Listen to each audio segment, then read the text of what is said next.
Discuss பண்றேன். நாஞ்சி சித்தப்பா இருக்கார்ல, ஆமா. அவர் என்ன தெரியுமா சொன்னாரு? டேய் நீ ஆடிஷன் போடா, நீ செலக்ட் ஆவ, ஏன் இந்த சீசன்ல நீ டைட்டில் வின்னரா கூட அவன் சொன்னாரு. சார் இந்த காலத்துல கிளி ஜோசியத்தை நம்ப மாட்டாங்க, ஆம ஜோசியத்தை நம்பிட்டு இருக்கான் சார். யோ நான் மீடியாக்கு போனா உனக்கு அப்படின்னா தான் கஷ்டம். ஆமாடா, மீடியாவுக்கு போனா வெளியே தங்கிடுவேன். வயசான காலத்துல அப்பா அம்மா நாங்க வீட்டுல தனியா இருக்கணும்ல. யோ இதெல்லாம் ஒரு பிரச்சனையா? ஏன் மைனாட்சி இருக்காங்க, யோகேஷ் சித்தப்பா இருக்காரு, அவங்க வீட்டுல இரு.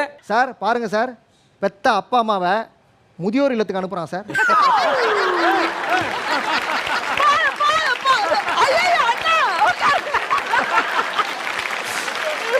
ஷோ யோ உடம்பு சரியில்லாத நேரத்தில் நீ ஓவரா பேசினு இருக்க. எனக்கு ஆடிஷனுக்கு வேற டைம் ஆகுது, தயவு செய்து. யோ அப்பா ரொம்ப சிரிச்சோன்னே. பாப்பா என்ன ஒன்றும் இல்லை. பிபி செக் பண்ணவா? டேய் அப்பாலாம் பிபிஏ செக் பண்ண வேண்டாம். டேய்